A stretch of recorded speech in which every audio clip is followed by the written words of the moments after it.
During the Cold War, the American Navy guaranteed the free flow of oil all around the world. This kept our allies well supplied in exchange for their defense against Soviet communism. America protecting Saudi oil fields allowed the oil to flow safely and cheaply. The system worked and communism collapsed. Then 9/11 happened. Most of the hijackers were Saudis, and America toppled the kingdom's neighbor, Iraq, and put thousands of troops and bases in the region. The Iraq war was a mess. We withdrew and lost the peace. And then ISIS popped up, and we had to go back in. At this point, America was sick of the Mideast, and we took our soldiers and bases out of there. But we can't leave without a plan in place. And now we're begging. And beggars can't be choosers. Here's what I mean. All American presidents have made the pilgrimage to Saudi Arabia to make sure the royal family kept the oil flowing and kept prices down. Remember when George W. Bush held hands with the Saudi crown prince? Or when Barack Obama bowed? And then he said it never happened. Maybe he just dropped his wallet. They rolled out the red carpet for Donald Trump, projecting his face on the side of the Ritz. They let him touch that glowing orb, remember that? And don't forget Trump's ceremonial sword dance.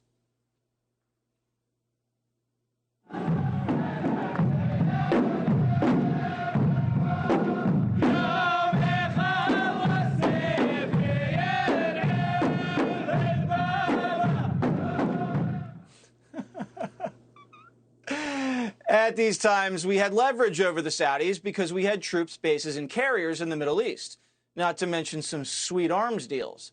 But then America got out of the Middle East, forgetting that the whole point of being in the Middle East was to keep oil prices stable. Don't you think we should have had a plan to increase American energy production after we got out of the Middle East? Oil is a global commodity, so the more American oil we add to the world market, the lower the price. So if the Saudis pump less, like they are now, America should be pumping more to make the price go down. That's not what's happening, though. The Saudis aligned with Russia and are keeping prices sky high. And Biden isn't doing anything stateside to lower the price. He's just begging the Saudis to pump more and telling us to buy an electric car. That's boneheaded. The minute Biden arrived in the region, it's been one boneheaded thing after the other.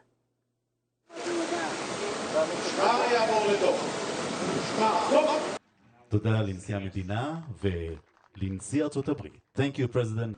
I had a terrible headache. Excuse me, a terrible headache. And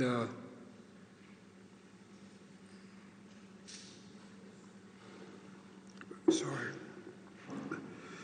I swallowed wrong. And since Biden can't read a teleprompter, when he was in Israel, he said we should honor the Holocaust.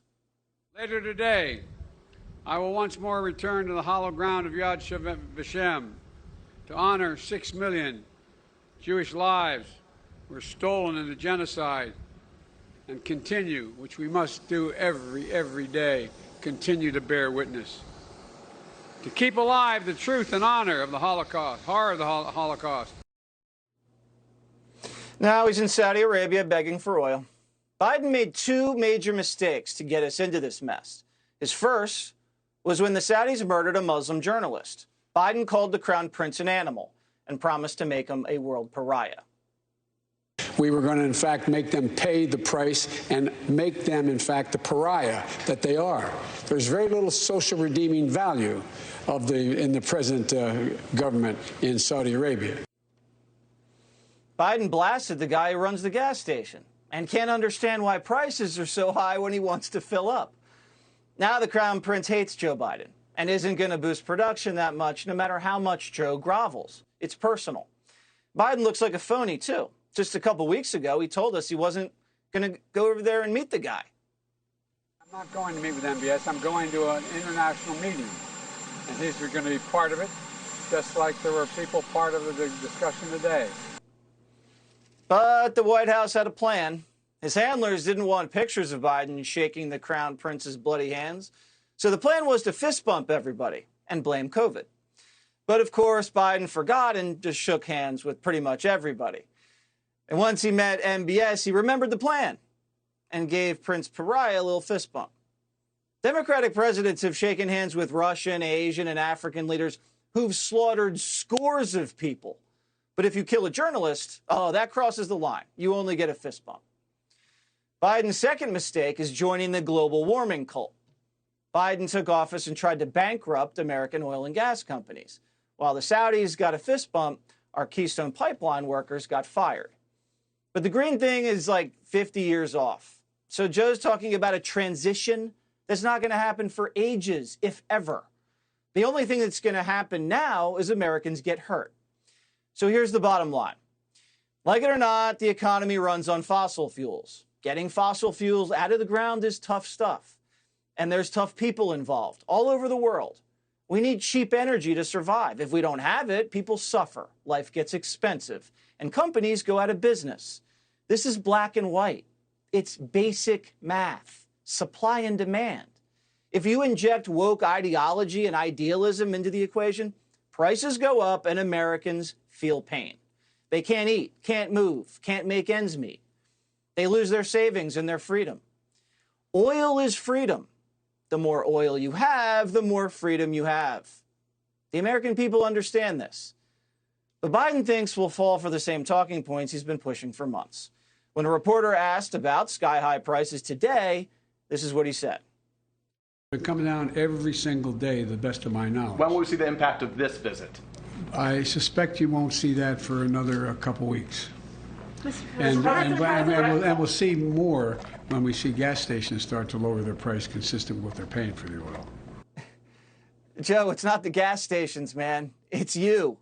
And no American's celebrating gas prices going down to $4.50 a gallon. And let's bet right now, in a couple weeks, like you said, Primetime is going to check the price of the pump and see if Joe's right. Has Joe ever been right?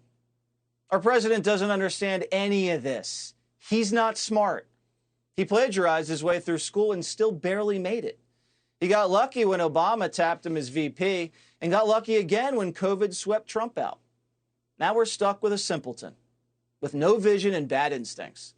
And that is the number one reason why Joe's got to go. Hey, Sean Hannity here. Hey, click here to subscribe to Fox News YouTube page and catch our hottest interviews and most compelling analysis. You will not get it anywhere else.